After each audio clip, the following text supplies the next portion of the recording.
الذي أرسله بالحق بشيرا ونذيرا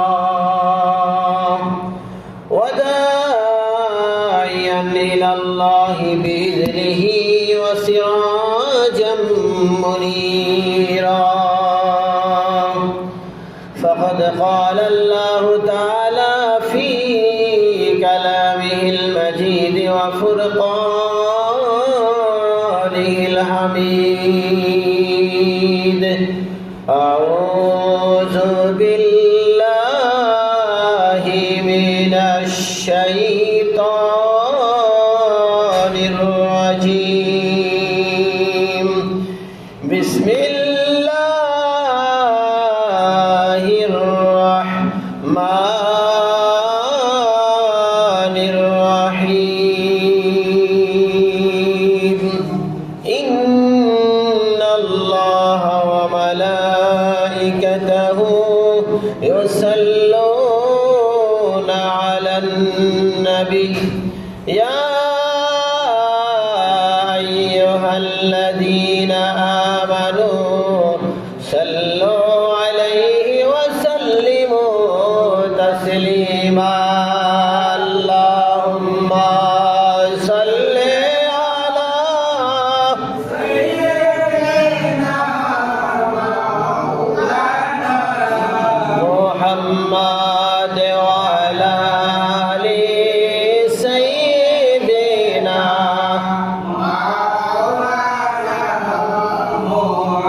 اللهم صل على سيدنا محمد وعلى آل سيدنا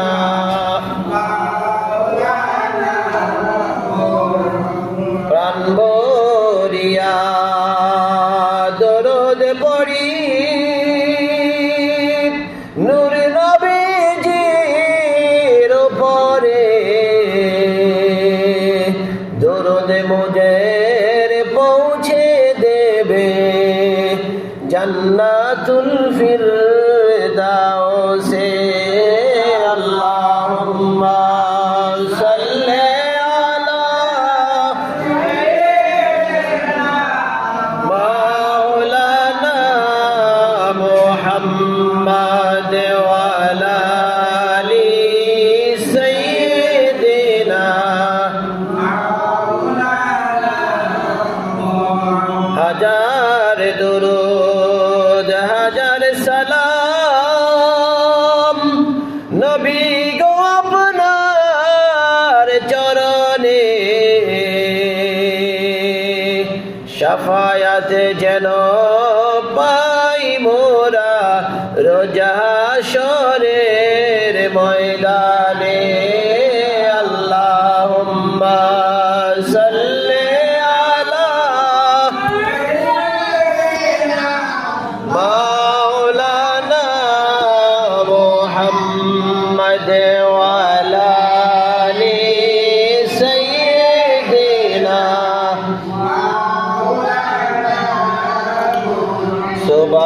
সুবহানাল্লাহ ওয়ালহামদুলিল্লাহ লা ইলাহা ইল্লাল্লাহ সুবহানাল্লাহ ওয়ালহামদুলিল্লাহ লা ইলাহা ইল্লাল্লাহ লা ইলাহা ইল্লাল্লাহ লা ইলাহা ইল্লাল্লাহ সুবহানাল্লাহ ওয়ালহামদুলিল্লাহ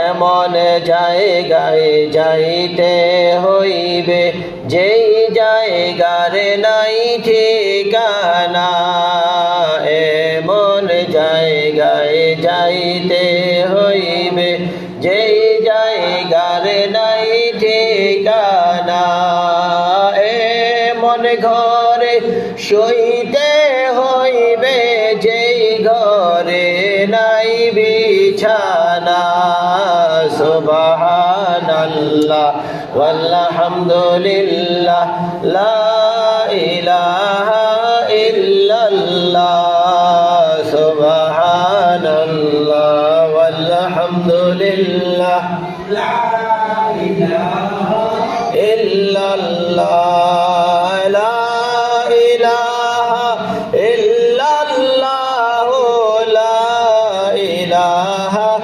ইল্লাল্লাহ সুবহানাল্লাহ ওয়ালহামদুলিল্লাহ লা ইলাহা ইল্লাল্লাহ লা ইলাহা ইল্লাল্লাহ মুহাম্মাদুর রাসূলুল্লাহ সাল্লাল্লাহু আলাইহি ওয়াসাল্লাম। সম্মানিত হাজির, আসসালামু আলাইকুম ওয়া রাহমাতুল্লাহি ওয়া বারাকাতুহু। মহান আল্লাহ রাব্বুল আলামিনের দরবারে লাখ কোটি শুকরিয়া জ্ঞাপন করছি, যিনি আমাদের সবাইকে সুস্থ রেখে পবিত্র জুমার নামাজ আদায় করার জন্য চাঁপাপুর পাকপাঞ্জাতন কেন্দ্রীয় জামে মসজিদে আসার তৌফিক এনায়েত করেছেন। সেই রবের দরবারে প্রাণ ভরে শুকরিয়া জ্ঞাপন করছি। আমরা পড়ছি আলহামদুলিল্লাহ। জুমার দিন, মাগফিরাতের দিন, ফজিলতের দিন, বরকতের দিন, নিয়ামতের দিন, হজের দিন। এই মহিমান্বিত পবিত্র দিনে সঠিক সময় মসজিদে এসে আমরা আমাদের প্রিয় নবী শফিউল মুজনিবিন রাহমাতাল লিল আলামিন দু জাহানের বাদশাহ নবী মুহাম্মদুর রাসূলুল্লাহ সাল্লাল্লাহু আলাইহি সাল্লামের শানে সবাই মিলে মহব্বতের সাথে দরুদ সালাম পেশ করলাম। আল্লাহ রাব্বুল আলামিনের শানে জিকির করলাম। আল্লাহ পাক রাব্বুল আলামিন যেন আমাদের সবার পক্ষ থেকে এই দরুদ সালাম এবং জিকির তার শাহী দরবারে কবুল আর মঞ্জুর করেন। আমরা বলছি আমিন। এর উসিলায় দুনিয়ার সকল প্রকার মুসিবত থেকে, আযাব গজব থেকে, অ্যাক্সিডেন্ট থেকে, শত্রুদের অনিষ্ট থেকে, শয়তানের অনিষ্ট থেকে, দুর্ভিক্ষ থেকে, অবমাননা থেকে আল্লাহ পাক যেন আমাদেরকে নিরাপত্তা দান করেন। আমরা বলছি আমিন। আল্লাহ পাক যেন আমাদের সবার জিন্দেগির সব গুনাহ খাতা মাফ করে দেন। আমাদের পিতা মাতা যাদের কবরে আছেন, আল্লাহ পাক যেন তাদের কবরগুলোকে জান্নাতের বাগান বানিয়ে দেন। আমরা বলছি আমিন। যে সকল ছোট ছোট মাসুম বাচ্চারা সঠিক সময় মসজিদে আসছে, আল্লাহ পাক যেন তাদেরকে কবুল আর মঞ্জুর করেন। ইসলামের জন্য, দ্বীনের জন্য আল্লাহ পাক যেন তাদেরকে কবুল আর মঞ্জুর করেন। আমরা বলছি আমিন আমিন সুম্মা আমিন। সম্মানিত হাজির, সূরা মুমিন থেকে আমরা বয়ান শেষ করছি গত জুমাতে। আজকে আমরা পরবর্তী সূরা হামিম সাজদা থেকে আলোচনা করব। দুটি সূরার বিষয়বস্তু প্রায় সেম। একটি সূরা থেকে আল্লাহ পাক প্রথম সূরাতে সূরা মুমিনে যা কিছু বলেছেন, সূরা হামিম সেটাতেও তারই তিনি বর্ণনা দিয়েছেন। এই জন্য দুটি সূরাকে পাশাপাশি রাখা হয়েছে। সূরা হামিম এটি একটি অত্যন্ত ফজিলতপূর্ণ সূরা। এই সূরাটি পবিত্র কোরআন মজিদের 61তম সূরা। এই সূরার মধ্যে আল্লাহ পাক রব্বুল আলামিন ওই সমস্ত লোকের কথা বর্ণনা করেছেন যারা কোরআন থেকে দূরে সরে আছে, কোরআনের নসিহত যারা শুনে না, কোরআন থেকে একমাত্র কাফেররাই দূরে থাকে, একমাত্র কাফেররাই কোরআন থেকে নসিহত শোনে না। যারা কোরআন থেকে নসিহত শোনে না, কোরআনের সংস্পর্শে আসে না, কোরআন থেকে যারা নেয়ামত হাসিল করে না, তারা পরকালীন জীবনে স্থায়ীভাবে ক্ষতিগ্রস্ত হয়। এই বিষয়টি আল্লাহ রাব্বুল আলামিন তুলে ধরেছেন। তাছাড়া ইবনে আব্বাস রাদিয়াল্লাহু তাআলা আনহু বলেছেন, হামিম হলো আল্লাহ তাআলার ইসমে আজম। এই সূরার প্রথমে হামিম আছে। এই হামিমকে বলা হয় ইসমে আজম। ইসমুন অর্থ নাম, আজম মানে মহান নাম, আল্লাহ রাব্বুল আলামিনের মহান নাম। এই সূরার অনেক ফজিলত রয়েছে, অনেক বরকত রয়েছে।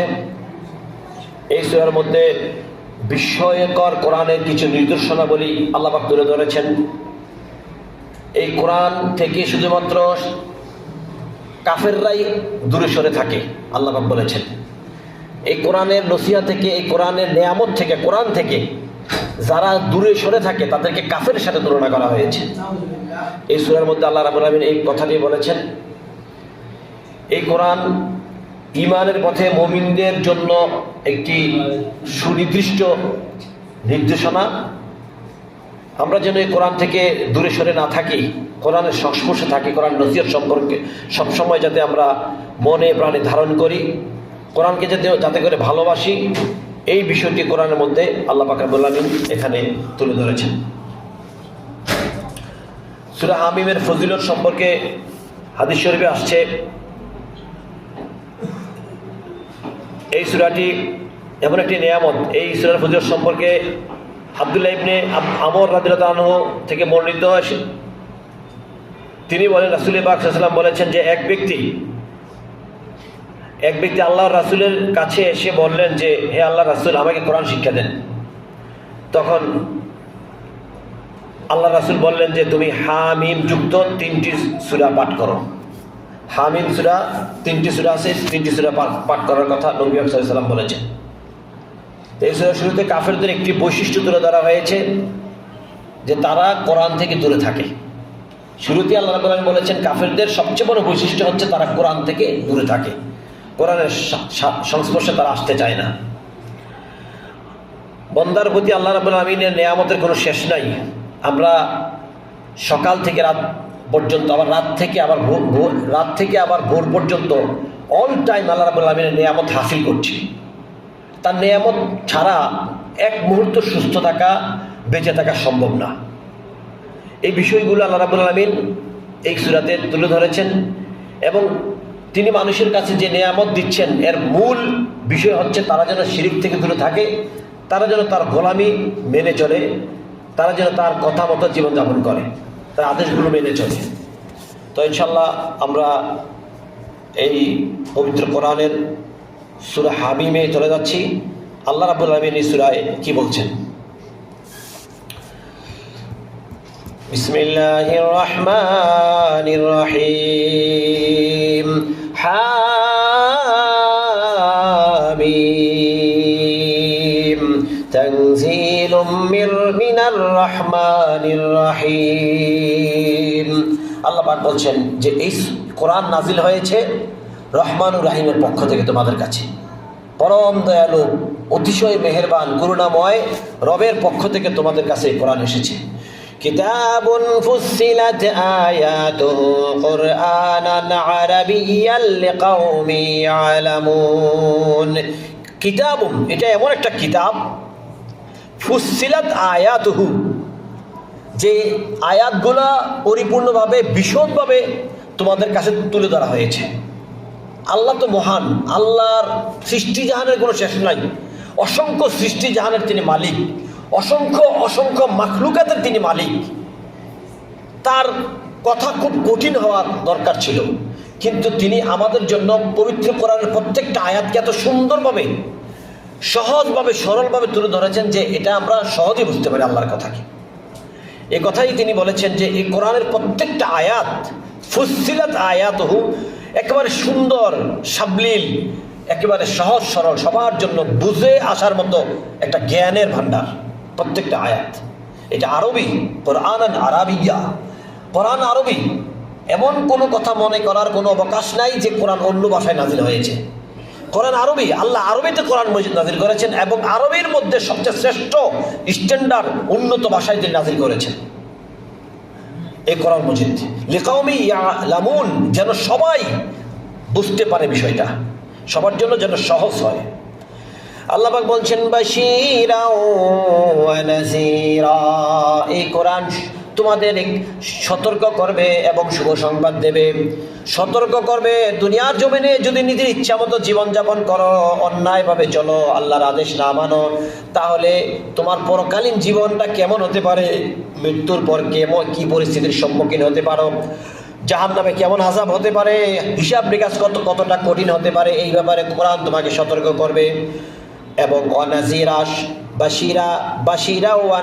বাশিরাও সুসংবাদ দেবে। যদি আল্লাহর কথা মেনে দুনিয়াতে জীবনযাপন করো, আল্লাহর কথা শোনো, তাহলে পরকালীন জীবন কত সুন্দর হবে, কত উন্নততর হবে, তোমার হিসাব নিকাশ কেমন সুন্দর সহজ হবে, তুমি যে আলিশান জান্নাতে প্রবেশ করবে, সেই বিষয়গুলো এখানে বর্ণনা করা হয়েছে। এই কোরআন সতর্ক একদিকে করে, অপরদিকে তোমাকে জান্নাতের সুসংবাদ দেয়। ফাআরাদা আকসারুহুম ফাহুম লা ইয়াসমাউন। এরপরে অধিকাংশ মানুষ এই কোরআন থেকে দূরে সরে থাকে, কোরআনের জ্ঞান তারা অর্জন করতে চায় না, কোরআন শুনতে চায় না। এই কোরআন যে আমাকে সতর্ক করছে, আমার জীবনটা তো চলে যাচ্ছে, চলমান একটা জীবন, এই জীবনের পরিসমাপ্তি আছে। এই জীবন হঠাৎ করে বন্ধ হয়ে যেতে পারে, স্টপ হয়ে যেতে পারে, হায়াত শেষ, আমার অনন্তকাল আমাকে পাড়ি দিতে হবে। এই কোরআন আমাকে অনন্তকালে কিভাবে আমি আল্লাহর সন্তুষ্টি অর্জন করতে পারবো সেই বিষয়টা আমার সামনে তুলে ধরে, এবং আমাকে এই কোরআন বাঁচায়, মুসিবত থেকে বাঁচায়। তারপর আমি বুঝি না, এই দুনিয়ার মোহে পড়ে আমি মোহগ্রস্ত, ধন সম্পদ আমাকে পাগল করে দিয়েছেন, আর আমি কোরআন থেকে দূরে সরে গেলাম। ফাহুম লা ইয়াসমাউন, যেন কোরআনই তারা শুনে না, কোরআনের আওয়াজে যেন তারা শুনে না। একটা নেয়ামত যে আমার পক্ষ থেকে তাদের কাছে আছে, তাদের যে একটা বিশাল সময় তাদের সামনে অপেক্ষমান, এই বিষয়টা তারা চিন্তাও করে না। আল্লাহ পাক বলছেন, ওয়াকালু কুলুবুনা ফি আকিন্নাতিম মিম্মা তাদউনা ইলাইহি ওয়াকালু কুলুবুনা, তারা বলে তোমরা আমাদেরকে যার দিকে ডাকছো, আমাদের হৃদয় তার দিকে সায় দিচ্ছে না। এই চিন্তা করেন, এই যে কাফেরদেরকে বা আপনি কাউকে যদি কোরআনের কথা বলেন, ভালো কথা বলেন, নামাজের কথা বলেন, সে মুখ ফিরিয়ে নিবে। তার মনে একটা অনুশোচনা বা একটা কথা জাগে, সেটা হচ্ছে ওয়াকালু, তারা বলে কুলুবুনা ফি আকিন্নাতিম মিম্মা তাদউনা ইলাইহি, তুমি আমাদেরকে যেই দিকে ডাকছো, যেই দিকে আহ্বান করছো, যে কোরআনের দিকে আহ্বান করছো, সেই কোরআনের দিকে আমাদের হৃদয় ঝুঁকছে না, হৃদয় সায় দিচ্ছে না, হৃদয় এটাকে গ্রহণ করছে না। ওয়াফি আযানিনা ওয়াকরুন ওয়া মিন বাইনিনা ওয়া বাইনিকা হিজাব, ওয়াফি আযানিনা ওয়াকরুন, আমার কানের মধ্যে একটা পর্দা পড়ে গেছে, আর ওয়াকরুন ওয়া মিন বাইনিনা ওয়া বাইনিকা হিজাব, তোমাদের মাঝে এবং আমার মাঝে একটা পর্দা পড়ে গেছে। ফামাল ইন্নানা আমিলুন, তোমাদের মাঝে এবং আমার মাঝে একটা পর্দা পড়ে গেছে, আমাদের কান বধির হয়ে গেছে, আমাদের হৃদয় গিলাপে ঢাকা পড়ে গেছে। অতএব ফামাল ইন্নানা আমিলুন, তুমি তোমার কাজ করো, আমি আমার কাজ করি। এই কোরআনের আয়াত নিয়ে যখন সাহাবায়ে কেরামগণ কাফেরদের কাছে যেত, তখন তারা এই কথাটা বলতো যে তুমি যার কথা আমাকে বলছো সেই দিকে আমার হৃদয় ঝুঁকছে না, এবং আমার কানের মধ্যে একটা পর্দা পড়ে গেছে, আমি এগুলো শুনতে পাচ্ছি না। ঠাট্টা বিদ্রুপ করে কথাগুলো বলতো, তোমার এবং আমার মাঝে একটা পর্দা পড়ে গেছে, একটা হিজাব পড়ে গেছে, তুমি তোমার কাজ করো, আমি আমার কাজ করি। এইভাবে তারা কোরআনকে অ্যাভয়েড করতো, অসম্মান করতো, অমর্যাদা করতো। তো এই যে আমাদের কোরআন আমাদের কাছে আছে, কাফেররা যেভাবে কোরআনকে অসম্মান করত, ঠিক সেভাবে আজও আমরা, আমাদের মাঝে একটা শ্রেণী এই কোরআনের ব্যাপারে এইভাবে উদাসীন। এই জন্য আল্লাহ রাব্বুল আলামিন এই কথাগুলো বলছেন। এরপর আল্লাহ পাক বলছেন, কুল ইন্নামা আনা বাশারুম মিসলুকুম ইউহা ইলাইয়া আন্নামা ইলাহুকুম ইলাহু ওয়াহিদ। হে রাসূল, আপনি বলেন যে আমি তো তোমাদের মাঝেরই একজন, আমি তো তোমাদের সাথী, আমি কারো ছেলে, কারো ভাতিজা, আমি তোমাদের মাঝে আত্মীয় স্বজন। মক্কার জমিনে সবাই তো ওনার আত্মীয় স্বজন, কুরাইশ বংশের। আমি তো তোমাদের মাঝের থেকে আসছি, আমি তো এমন না যে আকাশ থেকে হঠাৎ করে নাজিল হয়েছি, আমি তো তোমাদের মাঝের একজন লোক, আমার কাছে ওই আসে, তোমরা আমাকে সম্মান জানাও, ইজ্জত দাও, ছোট্টবেলা থেকে আমার অনেক সম্মান তোমরা দিয়েছ। অতএব আমার কাছে ওহী আসে আমার প্রভুর পক্ষ থেকে, তোমাদের প্রভুর পক্ষ থেকে ওহী আসে। তোমাদের রব আমার রব একজনই, একজন রব। আজকে তোমরা কাবাগরের ভিতরে 360টা মূর্তি ঢুকিয়েছ এবং সেই মূর্তিগুলির কাছে মাথা নত করো, এই মূর্তির কাছে সাহায্য প্রার্থনা করো, অথচ আমাদের রব, আমার রব, তোমাদের রব একজনই রব, সবকিছু সৃষ্টিকর্তা একজনই। এই যে কাবা, এটা একজনই এটার মালিক, তিনি হচ্ছেন আল্লাহ। ফালিয়াবুদু রাব্বা হাযাল বাইত, এই ঘরের মালিকের ইবাদত করো। যিনি এই ঘরের প্রকৃত মালিক। এই ঘরের মধ্যে যে 360খানা মূর্তি আছে, এই মূর্তিগুলো এই ঘরের মালিক না। মূর্তি তোমরা ঢুকিয়েছ, তোমরা বানিয়েছ, এই মূর্তি তোমরা পূজা করতেছ, এইগুলি তো এই ঘরের মালিক না। ফালিয়াবুদু রাব্ব হাযাল বাইত, এই ঘরের যিনি প্রকৃত মালিক, সেই মালিকের পক্ষ থেকে আমার কাছে এই আয়াত আসে, এই নির্দেশনা আসে, এই নসিহত আসে। এগুলি তোমাকেও পালন করতে হবে, আমাকেও পালন করতে হবে। আল্লাযী আত'আমাহুম মিন জু, তিনি, আমরা যখন ক্ষুধার্ত হই তিনি আমাদেরকে আহারের ব্যবস্থা করেন, আমাদের খাওয়া দাওয়ার ব্যবস্থা তিনিই করেন। ওয়া আমানাহুম মিন খাউফ, আর তিনি আমাদেরকে ভয়ের সময় অভয় দান করেন, নিরাপত্তা দান করেন। তারই কথা আমাদেরকে শুনতে হবে। তিনি একজন। আল্লাহ পাক রব্বুল আলামিন বলছেন ফাস্তাকিমু ইলাইহি ওয়াস্তাগফিরু, সেই রবের দিকে তোমরা ধাবিত হয়ে যাও, সেই রবের অভিমুখী হয়ে যাও, তার দিকে তোমরা চলে আসো, সব কিছু ছেড়ে দাও, সেই রবের দিকে তোমরা চলে আসো, সেই রবের কাছে তোমরা সাহায্য প্রার্থনা করো। ওয়াস্তাগফিরুহু, তার কাছে সাহায্য প্রার্থনা করো, সাহায্য প্রার্থনা করো, তার কাছে তওবা করে ইস্তেগফার করো। এই যে অপরাধ করতেছ, অন্যায় করতেছ, তাকে বাদ দিয়ে মূর্তির কাছে পড়ে মাথা নত করে পড়ে আছে, এগুলো ছাড়ো। ওয়াইলুল লিল মুশরিকিন, আল্লাহ পাক বলছেন মুশরিকদের জন্য, এই শিরককারীদের জন্য ধ্বংস অনিবার্য। আল্লাহ নবী এইভাবে তাদেরকে বুঝিয়েছেন, এবং আল্লাহ রাব্বুল আলামিন বলেছেন এই মুশরিকদের জন্য ধ্বংস অনিবার্য, যারা শিরিক করে, আল্লাহর সমকক্ষ কাউকে মনে করে, আল্লাহকে বাদ দিয়ে অন্য প্রভুর কাছে মাথা নত করে।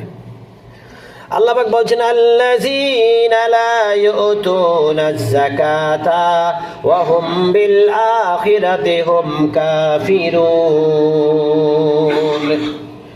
যাদের অঢেল সম্পদ আছে, টাকা পয়সা আছে, ধন সম্পদ আছে, যাদের উপরে যাকাত ফরজ হয়ে গেছে, কিন্তু যদি তারা যাকাত না দেয় তাহলে তারা যেন আখিরাতে অবিশ্বাস করে। তারা কাফেরদের মতোই, তারা কাফেরদের মতোই। যারা কাফের, যারা অবিশ্বাসী, ঠিক তাদের মতোই তারা। অতএব যেন যাকাত প্রদান করে, যার অর্থ সম্পদ আছে, টাকা পয়সা আছে, সে যেন যাকাত প্রদান করে। জি, এই জানলাগুলি খুলে দিয়ে একটু। সম্মত হাজির, আল্লাহ পাক বলছেন ইন্নাল্লাযীনা আমানু ওয়া আমিলুস সলিহাতি লাহুম আজরুন গায়রু মামনুন, নিশ্চয়ই যারা মুমিন, যারা বিশ্বাস করে, যারা ঈমান এনেছে, ভালো কাজ করে, তাদের জন্য আল্লাহর পক্ষ থেকে অফুরন্ত নেয়ামতের ব্যবস্থা রয়েছে, অফুরন্ত রহমতের ব্যবস্থা রয়েছে, এবং অফুরন্ত প্রতিদানের ব্যবস্থা রয়েছে। যারা মুমিন, কাফেরদের কথা তো বললেন, বলার পরে মুমিনদের বিষয়ে আল্লাহ পাক বলছেন যারা মুমিন, যারা আল্লাহর প্রতি ঈমান এনেছে, যারা আল্লাহ রাব্বুল আলামিনের প্রতি বিশ্বাস স্থাপন করেছে, আল্লাহর কথা শুনে, তাদের জন্য আল্লাহর কাছে রয়েছে অফুরন্ত নেয়ামত, অফুরন্ত রহমত, কল্যাণ এবং অফুরন্ত সুখের ব্যবস্থা। এখানে একটু মুমিনদের কথাও আল্লাহ পাক বলে দিয়েছেন। যদি আমি ঈমান আনি, যদি আল্লাহর কথা শুনি, তাহলে আমার কোনো ভয় নাই, চিন্তা নাই, আমার জন্য আল্লাহর পক্ষ থেকে অফুরন্ত নেয়ামতের গ্যারান্টি। আল্লাহ পাক বলছেন কুল আইন্নাকুম লাতাকফুরুনা বিল্লাযীনা খালাকাল আরদা ফি ইয়াওমাইন ওয়া তাজআলুনা লাহু আনদাদা যালিকা রাব্বুল আলামিন। ওরা নবী পাক সাল্লাল্লাহু আলাইহি ওয়াসাল্লামকে বিভিন্ন প্রশ্ন করত যে পৃথিবী কে বানাইছে, কয়দিনে বানাইছে, আর বাহিরে কি আছে, আকাশ কয়দিনে বানাইছে, এই ধরনের প্রশ্ন। তো প্রশ্নের জবাবে আল্লাহ রাব্বুল আলামিন বলছেন কুল আইন্নাকুম লাতাকফুরুনা, কেন তোমরা কুফরি করতেছো, কেন তোমরা তাকে অবিশ্বাস করতেছো, যিনি আল্লাযী খালাকাল আরদা ফি ইয়াওমাইন, যিনি এই পৃথিবীকে 2 দিনে বানাইছেন। এই পৃথিবীকে তিনি 2 দিনে বানাইছেন, তার সাথে কেন তোমরা তর্ক বিতর্ক করছো, তার সাথে কেন তোমরা ঝগড়া ফাসাদ করছো? আল্লাহর সাথে ঝগড়া করে, আল্লাহর হাবিবের সাথে উল্টাপাল্টা প্রশ্ন করে কষ্ট দেওয়ার মানে হচ্ছে আল্লাহর সাথে ঝগড়া করা। তো যিনি তোমাদের জন্য পৃথিবীকে 2 দিনে বানাইছেন, ওয়াতাজালুহু লাহু আন্দাদা, অথচ তোমরা তার সাথে শরীক করে বসে আছো, যাদের সাথে আল্লাহর সাথে কোনো তুলনা হয় না। আল্লাহ মহান, তিনি সৃষ্টিকর্তা। তোমরা আল্লাহকে বাদ দিয়ে এমন সব মূর্তির কাছে মাথা নত করো, এমন সব মূর্তি পূজা করো, এরা তো এই পৃথিবী তৈরির বিষয়টা জানেই না, এদেরকে তোমরা বানিয়েছো। আল্লাহ তোমাদের জন্য পৃথিবী তৈরি করেছেন, অথচ তোমরা আল্লাহর সাথে শিরিক করছো, আল্লাহর দিকে ধাবিত হচ্ছ না, আল্লাহর কথা শুনছো না। আল্লাহ পাক বলছেন যালিকা রাব্বুল আলামিন, এই হচ্ছে তোমাদের বিশ্বজাহানের প্রতিপালক আল্লাহ, তার দিকে ফিরে আসো, তার কথা শোনো। এরপরে আল্লাহ পাক বলছেন ওয়াজআলা ফিহা রাওয়াসিয়া মিন ফাওকিহা وبارك فيها وقدر فيها أقواتها في 4 أيام سواء للسائلين وجعل فيها رواسي। এরপর তিনি পৃথিবীর মধ্যে যে পাহাড়গুলো রয়েছে, এই পাহাড়গুলোর দিকে মনোনিবেশ করলেন। পৃথিবী তৈরি করার পর পাহাড়ের দিকে তিনি মনোনিবেশ করলেন। মিন ফাওকিহা, আকাশ ছোঁয়া উঁচু উঁচু পাহাড়। ওয়া বারাকা ফিহা, তিনি এই পাহাড়ের মধ্যে বরকত ঢেলে দিলেন। ওয়া কাদ্দারা ফিহা আকওয়াতাহা ফি 4 আইয়াম, এবং আরো 2 দিন সময় নিলেন। এই পাহাড়ের মধ্যে সমস্ত বরকত, জীবজন্তু, জানোয়ার তিনি ছড়িয়ে ছিটিয়ে দিলেন। পাহাড়গুলোকে সজীব করলেন, স্ট্রং করলেন, কারণ পাহাড় ছাড়া তো পৃথিবী স্থির থাকবে না, পৃথিবী নড়ে চড়ে যাবে। কারণ পৃথিবীর 3 ভাগ পানি, 1 ভাগ মাটি, জলভাগ 3 ভাগ, স্থলভাগ 1 ভাগ। এই জল স্থলকে ডুবিয়ে দেবে, তাই তিনি এই মাটিকে মজবুত করলেন, পেরেকের মতো স্ট্রং করলেন পাহাড় দিয়ে। এই পাহাড়টার প্রতি তিনি মনোনিবেশ করলেন। এখানে আরো 2 দিন তিনি সময় নিলেন। আল্লাহ রাব্বুল আলামিন কোরআন মজিদে বলেছেন যে কোনো কিছু সৃষ্টি করার ইচ্ছা করলে কুন ফায়াকুন, সূরা ইয়াসিনের মধ্যে আছে, আল্লাহ যখন বলেন হও, সাথে সাথে সেটা হয়ে যায়। তারপরেও তিনি তোমাদের জন্য এই পৃথিবীকে তৈরি করেছেন 2 দিনে, আর পাহাড়গুলোর মধ্যে রহমত বরকত আরো ঢেলেছেন, সাজিয়েছেন, গুছিয়েছেন আরো 2 দিনে। বলেন সুবহানাল্লাহ। তাহলে তিনি যে আল্লাহ হও বললে হয়ে যায়, সেই আল্লাহ তোমাদের জন্য ধীরে ধীরে সৃষ্টি করেছেন। এখানে একটা ধৈর্যের পরিচয় দিয়েছেন। মানুষ, তোমরা যাতে ধৈর্যশীল হও, সকল কাজে কর্মে স্থিরতার সাথে করো, ধীরস্থিরে করো, আন্তরিকতার সাথে একাগ্র চিত্তে মনোযোগ দিয়ে করো। আমিও তোমাদের জন্য এটাই করেছি। আমি হও বললে হয়ে যায়, সেকেন্ডের মধ্যে সৃষ্টি হয়ে যেত পৃথিবী এবং আসমান জমিন সব কিছু। কিন্তু আমি এই পৃথিবীকে 2 দিনে সৃষ্টি করলাম, পাহাড়গুলোকে 2 দিনে সৃষ্টি করলাম, এর মধ্যে নেয়ামত ছড়িয়ে দিলাম। এটার জন্য আমি মোট ফি 4 আইয়াম, 4 মানে 4, আইয়াম মানে দিন, 4 দিন সময় নিলাম। সুবহানাল্লাহ। আল্লাহ 4 দিন সময় নিলেন। সাওয়া আল লিসাইলিন, যেন সকল যাচনাকারী বা ফরিয়াদকারীর ফরিয়াদ যেন পূরণ করা যায়, যেমন সব প্রাণীকে যেন আহার দেওয়া যায়। পাহাড়গুলা বন জঙ্গলে যে সমস্ত বাঘ ভালুক থাকে, ওরা খায় মাংস, আবার কীটপতঙ্গ এগুলা খায় গাছের লতা পাতা, হরিণ, শিয়াল এগুলা এক ধরনের খাদ্য খায়। অর্থাৎ প্রত্যেকটা প্রাণীকে আল্লাহ রাব্বুল আলামিন নিজ নিজ চাহিদা পূরণ করার জন্য আল্লাহ পাক রাব্বুল আলামিন এই নেয়ামত ছড়িয়ে দিলেন পাহাড়ের মধ্যে। নেয়ামত ছড়িয়ে ছিটিয়ে গেল। এগুলা সব তোমাদের জন্য, এগুলা সব তোমাদের জন্য। হাজরিন, এরপর আল্লাহ পাক বলছেন সুম্মা ইস্তাওয়া ইলাস সামাই ওয়া হিয়া দুখান। এরপর আল্লাহ রাব্বুল আলামিন আকাশের দিকে মনোনিবেশ করলেন। আকাশটা ছিল তখন ধোঁয়ায় আচ্ছন্ন। পৃথিবীকে তিনি সৃষ্টি করার পরে আকাশের দিকে মনোনিবেশ করলেন। আকাশটা ছিল তখন ধোঁয়া, ধোঁয়া আর ধোঁয়া। সুম্মাস্তাওয়া ইলাস সামাই, এরপর তিনি মনোনিবেশ করলেন আকাশের দিকে। ওয়াহিয়া দুখান, এটা ছিল ধোঁয়ায় আচ্ছন্ন। দেখেন দেখেন বিজ্ঞানের সমস্ত কথা কোরআনে আল্লাহ পাক আমাদেরকে বলে দিয়েছেন।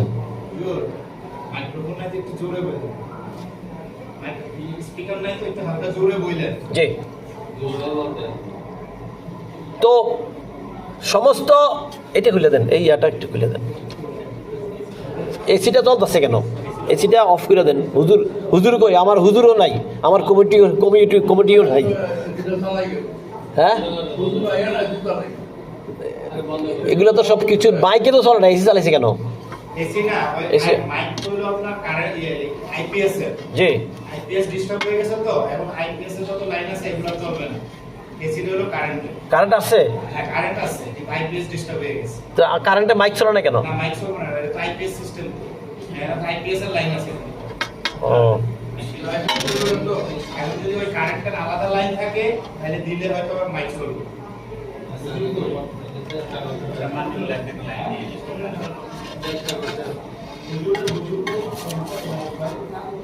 সুম্মাস্তাওয়া ইলাস সামাই, আল্লাহ রাব্বুল আমিন আকাশের দিকে মনোনিবেশ করলেন। ওয়াহিয়া দুখান, এটা ছিল ধোঁয়ায় আচ্ছন্ন। ফাকালা লাহা ওয়ালিল আরদি ইতিহা তুআন আও কারহান, তিনি আকাশ পৃথিবী সব কিছুকে তিনি ডাকলেন, এদিকে আসো, তোমরা আমার কথা শুনো। চিন্তা করেন, এই বিশ্বজাহানের সব কিছু আল্লাহর সাথে কথা বলে। তিনি আকাশ এবং পৃথিবী সহকারে তামাম সৃষ্টি জাহানকে ডাকলেন, তোমরা আমার কথা শুনো। আল্লাহর কথা শোনার জন্য সব কিছু সাড়া দিল, ডাকে আহ্বানে সাড়া দিল। আল্লাহ পাক বলছেন, ক্বালাতা আতাইনা তাইঈন, আমার কাছে সবকিছু চলে আসলো। তারা বলল, আমরা জেনে বুঝে, জেনেও আসছি, না জেনেও আসছি, বুঝেও আসছি, না বুঝেও আসছি, ইচ্ছায় আসছি, অনিশ্চয় আসছি, আমরা সবাই আপনার আহ্বানে সাড়া দিয়েছি। সব কিছু আল্লাহর আহ্বানে সাড়া দিয়েছে। তাইলে আল্লাহ পাক রব্বুল আলামিন বললেন যে আমার এই সৃষ্টি জাহান, এই পৃথিবী, এই ভূখণ্ড, আসমান জমিন, মহাশূন্য জগৎ যখন আমি তৈরি করলাম, এগুলোর সাথে কথা বললাম, এগুলো আমার কথা শুনেছে। এগুলো আমার, তাদের ইচ্ছায় হোক অনিচ্ছায় হোক, এখানে বলা হয়েছে তুআন আও কারহান, ইচ্ছায় হোক আর অনিচ্ছায় হোক, আমার আহ্বানে তারা সাড়া দিয়েছে, তারা আসছে, তারা আমার কথা শুনেছে। এর মানে হচ্ছে যে তোমরা এইগুলির মধ্যে বসবাস করে কেন আমার কথা শুনছো না? তুমি যেই বাসস্থানের মধ্যে আছো, এই বাসস্থান আমার কথা শুনে, আমি ডাকলে আমার আহ্বানে সাড়া দে। আর এই বাসস্থানের মধ্যে থেকে তুমি আমার সাথে বেয়াদবি করতেছো, আমার সাথে অবজ্ঞা করতেছো, অসম্মান করতেছো, আমার কথা শুনছো না। সমত হাজির, সূরা হামিম সেজদার এই 11 নম্বর আয়াত পর্যন্ত আমরা আজকে বললাম। সময়ও শেষ, এদিকে আবার ডিস্টার্ব হচ্ছে কারেন্টের। তো আমরা এখান থেকে কি শিখলাম? আল্লাহ পাক রব্বুল আলামিন আমাদেরকে বলছেন যে এই কোরআন, এটা নাজিল হয়েছে আরবিতে আমার পক্ষ থেকে তোমাদের জন্য নসিহত। এই কোরআন থেকে তারাই দূরে সরে থাকে যারা এই কোরআনের প্রতি অবিশ্বাস করে, অসম্মান করে। তারা কাফির সম্প্রদায়। তারা বলে যে এই কোরআন যারা নিয়ে আসে তাদেরকে বলে এই কোরআন এবং তোমাদের, এবং এই কোরআন নিয়ে আসার কারণে তোমাদের এবং আমার মাঝে পর্দা আছে, আমাদের মাঝে পর্দা আছে, আমাদের শ্রবণ শক্তিতে পর্দা আছে, আমাদের কলবের মধ্যে পর্দা আছে। তোমরা তোমাদের কাজ করো, আমরা আমাদের কাজ করি। কত বড় সাংঘাতিক কথা! কোরআনের প্রতি এইভাবে তারা অসম্মান প্রদর্শন করেছে। এবং আল্লাহ রাব্বুল আলামিন এরপরে বললেন যে আমি এই পৃথিবী 2 দিনে সৃষ্টি করেছি, এই পাহাড় পর্বত এখানে আরও 2 দিন সময় নিয়েছি, এগুলোকে সাজিয়েছি, সেট করেছি, সমস্ত জীবজন্তু প্রাণীদেরকে সৃষ্টি করেছি। প্রত্যেকটা বিষয় আমাদের জন্য, শুধুমাত্র মানুষের জন্য, মানুষের কল্যাণের জন্য। এই সব কিছু তোমাদের জন্য সেট করেছি, আরও 2 দিন সময় নিয়েছি। আমি আকাশের দিকে মনোনিবেশ করেছি, এটা ধোঁয়ায় আচ্ছন্ন ছিল, এটা তোমাদের কাছ থেকে অনেক দূরে সরিয়ে নিয়েছি যাতে তোমাদের ক্ষতি না হয়। তো এই সব বিষয়ের মাঝে আমাদের জন্য শিক্ষণীয় বিষয় হচ্ছে আমরা যেন আল্লাহ রাব্বুল আলামিনের এই সৃষ্টি জাহান এগুলি দেখে তার প্রতি ঈমান আরো সুদৃঢ় করি, মজবুত করি। আমরা যেন অন্য কারো দিকে মনোনিবেশ না করি, আমরা যেন সাহায্য চাই আল্লাহর কাছে, আমরা যেন নসিহত গ্রহণ করি আল্লাহর এই কোরআন থেকে। আল্লাহ পাক যেন তৌফিক আমাদের নসিব করেন। আমরা বলছি আমিন, আমিন সুম্মা আমিন। যারা সুন্নত পড়েন নাই পড়েন, আর যারা পড়েছেন দরুদ শরীফ পড়েন।